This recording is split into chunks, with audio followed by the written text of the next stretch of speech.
Hello, ಒಂದು ನಿಮಿಷ. ನೀವು ಮಾತಾಡೋಕೆ ಬಿಟ್ಟರೆ ಬಾಸ್ ಬಗ್ಗೆ ಮಾತಾಡ್ಬೋದು ಪ್ಲೀಸ್, ದಯವಿಟ್ಟು. ಇವತ್ತು ಈ ಜನನ್ನೆಲ್ಲ ನೋಡಿ ಪ್ರಸನ್ನವಾಯಿತು ಥಿಯೇಟ್ರು. ನಾನು ಇದೇ ಪ್ರಸನ್ನ ಮಗಳಲ್ಲಿ ಆಡ್ಕೊಂಡು ಬೆಳೆದ ಮಗು. ನಮ್ಮ ಮನೆ ಇಲ್ಲೇ ಹಿಂದೆ ಇದ್ದಿದ್ದು ಕೆಂಪಾಪುರ ಅಗ್ರಹಾರದಲ್ಲಿ. ನಾನು ಯಾವಾಗಲೂ ಒಂದು ಮಾತು ಹೇಳ್ತಿರ್ತೀನಿ, ಈ ಭಕ್ತರೆಲ್ಲ ಒಂದು ಕಡೆ ಸೇರಿದ್ರೆ ಅದು ದೈವ ಮಂದಿರ, ಈ ದೇವರೆಲ್ಲ ಒಂದು ಕಡೆ ಸೇರಿದ್ರೆ ಅದು ಚಿತ್ರಮಂದಿರ ಅಂತ. ಮೊದಲಿಗೆ ಡಿ ಬಾಸಿಂದ ಶುರು ಮಾಡ್ತೀನಿ. ಎಲ್ಲ ಅಣ್ಣನ ಸೆಲೆಬ್ರಿಟೀಸ್ಗೂ ನಮಸ್ಕಾರ. ಈ ಸಿನಿಮಾ ಹಿಂದೆ ಒಂದು ಶಕ್ತಿ ಇದೆ, ಅದು ಬರೀ ಬೆಳಕಲ್ಲ, ಅದು ದಿವ್ಯ ದರ್ಶನ. ಅಣ್ಣನ ಹೆಸರು ಬಂದ್ರೆ ಥಿಯೇಟ್ರು ಹೌಸ್ಫುಲ್ ಪ್ರದರ್ಶನ. ಇದು ಅವ್ರ ತಾಕತ್ತು. ಈಗ ಧನ್ವೀರ್ ಸರ್ದು ಅಣ್ಣಂದು ಅದು ಬಿ ಟಿ ನೋಡ್ತಿದ್ದಾಗ ಒಂದು ನೆನಪಾಯ್ತು. ಅಂದರೆ ಒಂದು ವಿಷಯ ಇದೆ, ಇದು ಆ್ಯಕ್ಚುಲಿ ದರ್ಶನ್ ಸರ್ಗೂ ಗೊತ್ತಿಲ್ಲ, ಇದು ಅಣ್ಣನವ್ರಿಗೂ ರೀಚ್ ಆಗೋವ್ರಿಗೂ ಶೇರ್ ಮಾಡ್ಬೇಕು ನೀವು. ಅದೇನು ಅಂತ ಒಂದು ತೋರಿಸ್ತೀನಿ, ಇದು ದರ್ಶನ್ ಸರ್ಗೂ ಗೊತ್ತಿಲ್ಲ. ಒಂದು ನಿಮಿಷ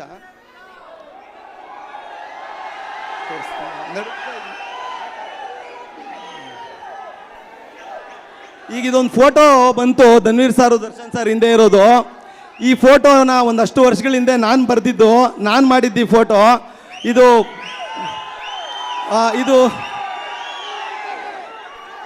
ದರ್ಶನ್ ಸರ್ಗೂ ಗೊತ್ತಿಲ್ಲ ಆ್ಯಕ್ಚುಲಿ. ಬ್ಯೂಟಿಫುಲ್ ಮನ್ಸುಗಳು ಸಿನಿಮಾ ಟೈಮಲ್ಲಿ ಅಣ್ಣ ಸಪೋರ್ಟ್ ಮಾಡೋಕೆ ಬರ್ತಿದ್ದಾರೆ ಅಂತ ನಾನು ಅದೊಂದು ಚಿಕ್ಕ ಪಾತ್ರ ಮಾಡಿದ್ದೆ. ಅಲ್ಲಿ ಮಾತು ನಡೀತಿತ್ತು ಸರ್ಗೆ ಏನು ಕೊಡ್ಬೋದು ಅಂತ. ಅಲ್ಲಿ ಮಾತನಾಡಿವಾಗ ನಾನು ಒಂದು ಮಾತಂದೆ ಪ್ರೊಡ್ಯೂಸರ್ಗೆ, ಕೋಟಿಗಟ್ಟಲೆ ಬೆಲೆ ಭಾಳ ಕಾರ್ಗಳನ್ನೇ ರೋಡಲ್ಲಿ ನಿಲ್ಸವ್ರೆ, ಏನು ಕೊಡ್ಬಲ್ರಿ ನೀವು ಅವ್ರಿಗೆ? ಪ್ರಪಂಚದ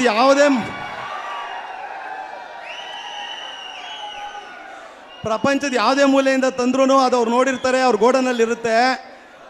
ನೀವು ಯಾರು ಊಹಿಸ್ದೆ ಅಂಥದ್ದು ಏನಾದ್ರು ನಾನು ಮಾಡಿಕೊಡ್ತೀನಿ, ನಮ್ಮ ನಂಬಿ ಅಂತ ಹೇಳಿದ್ದೆ.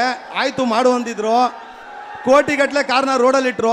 ಈ ಬಡವನ ಚಿತ್ರಕಲೆಗೆ ಕೋಟಿ ಬೆಲೆ ಕೊಟ್ಟು ಇವತ್ತಿಗೂ ಅವ್ರು ಕುತ್ಕೊಳ್ಳೋ ಜಾಗದಲ್ಲಿದೆ. ತುಂಬ ಥ್ಯಾಂಕ್ಸ್ ಅಣ್ಣ. ಇದು ಇವತ್ತಿಗೂ ದರ್ಶನ್ ಸರ್ ಗೊತ್ತಿಲ್ಲ, ಇದು ಅವ್ರಿಗೆ ರೀಚ್ ಆಗೋವರೆಗೂ ಶೇರ್ ಆಗಲಿ. ಅದಾದಮೇಲೆ ವಾಮನ ಚಿತ್ರಕ್ಕೆ ಬರ್ತೀನಿ. ವಾಮನ ಚಿತ್ರದಲ್ಲಿ ಎಲ್ಲವೂ ಜಾಸ್ತಿನೇ ಇತ್ತು, ಕೇಳಿದ್ದಕ್ಕಿಂತ ಹೆಚ್ಚಾಗೇ ಸಿಗ್ತಿತ್ತು. ಮೊದಲಿಗೆ ಶಂಕರ್ ಸಾರ್ ಬರೆದಂಥ ಡೈಲಾಗ್ಗಳು ನಾನು ಕೇಳಿದ್ದಕ್ಕಿಂತ ಹೆಚ್ಚಾಗಿತ್ತು. ಯಾವ್ದು ಹೇಳಬೇಕು ಯಾವ್ದು ಬಿಡಬೇಕು ಅನ್ನೋದೇ ಗೊತ್ತಿಲ್ಲದಷ್ಟು ಚೆನ್ನಾಗಿತ್ತು. ಅದಾದಮೇಲೆ ಚೇತನ್ ಸರ್ ಬಗ್ಗೆ ಹೇಳಲೇಬೇಕು. ಚೇತನ್ ಸರ್ಗೆ ಡಾಲ್ಡಾ ಕೇಳಿದ್ರೆ ಬೆಣ್ಣೆ ತರಿಸ್ಕೊಡೋರು, ಕುಷ್ಕ ಕೇಳಿದ್ರೆ ಬಿರಿಯಾನಿ ಕೊಡ್ಸೋರೆ ಅಂಥ ಒಳ್ಳೆ ಪ್ರೊಡ್ಯೂಸರು. ಮತ್ತು ನಾನು ಗ್ರೀಷ್ಮಾ ಮೇಡಮ್, ಇದು 3ನೇ cinema. Thank you ma'am. Taramma ಅವ್ರ ಜೊತೆ ಎಕ್ಸ್ಪೀರಿಯೆನ್ಸ್ ಚೆನ್ನಾಗಿತ್ತು. ಸಂಪತ್ ಸಾರು, ಆದಿತ್ಯ ಮೆನನ್ ಸರ್ ಎಲ್ಲರ ಜೊತೆ ಮಾಡಿದೆ. ಇದೆಲ್ಲ ಆದಮೇಲೆ ಒಂದು ಎರಡೆರಡು ಲೈನ್ ಹೇಳಬೇಕು, ಬಿಕಾಸ್ ಇದರಲ್ಲಿ ಒಂಚೂರು ಇಂಗ್ಲೀಷ್ ಬರುತ್ತೆ, ಬೈಕೋಬೇಡಿ. ಯಾವಾಗಲೂ ನನ್ನ ಮೀಡಿಯವ್ರು ಕೇಳ್ತಾರೆ, ಸುದಿ ನೀನು ಪ್ರಾಕ್ಟೀಸ್ ಮಾಡ್ಕೊಂಡು ಬರ್ತೀಯಾ ಅಂತ. ಯಾವತ್ತೂ ಮಾಡಿಲ್ಲ, ಇವತ್ತು ಮಾಡಿದ್ದೀನಿ ಎರಡೆರಡು ಲೈನು, ಯಾಕಂದರೆ ನಂಗೆ ಇಂಗ್ಲೀಷ್ ಬರಲ್ಲ, ಅದಕ್ಕೆ ಮಾಡಿದ್ದೀನಿ. ಗ್ರಾಮರ್ ತಪ್ಪಾದರೆ ಕ್ಷಮಿಸಿ. ಈಗ ಒಂದು ಇಂಗ್ಲೀಷಲ್ಲಿ ಒಂದು ಮಾತು ಹೇಳ್ತಾರೆ, ಈ school days are golden days ಅಂತ. ಅದು ಆ್ಯಕ್ಚುಲಿ ದುಡ್ಡಿರೋರ ಮಕ್ಳಿಗೆ, ಬಡವ್ರ ಮಕ್ಳಿಗೆ ಯಾವಾಗಲೂ ಬರ್ಡನ್ ಡೇಸೇ. ಸಾಕ್ಸ್ ಇದ್ರೆ ಶೂ ಇರಲ್ಲ, ಶೂ ಇದ್ರೆ ಲೇಸ್ ಇರಲ್ಲ, ಟೈ ಇರಲ್ಲ, ಯೂನಿಫಾರ್ಮ್ ಇರಲ್ಲ. ಹಿಂಗೆ ಬೆಳೆದ ಮಕ್ಕಳು ನಾವು ಅಗ್ರಹಾರದಲ್ಲಿ. ನನ್ನ ಜೀವನದ ಗೋಲ್ಡನ್ ಡೇಸ್ ಅಂದರೆ Vamana days are my golden days. Because I was with a golden man, Dhanveera. ಅವ್ರ ಹೆಸರಲ್ಲೇ ಗೋಲ್ಡ್ ಇದೆ.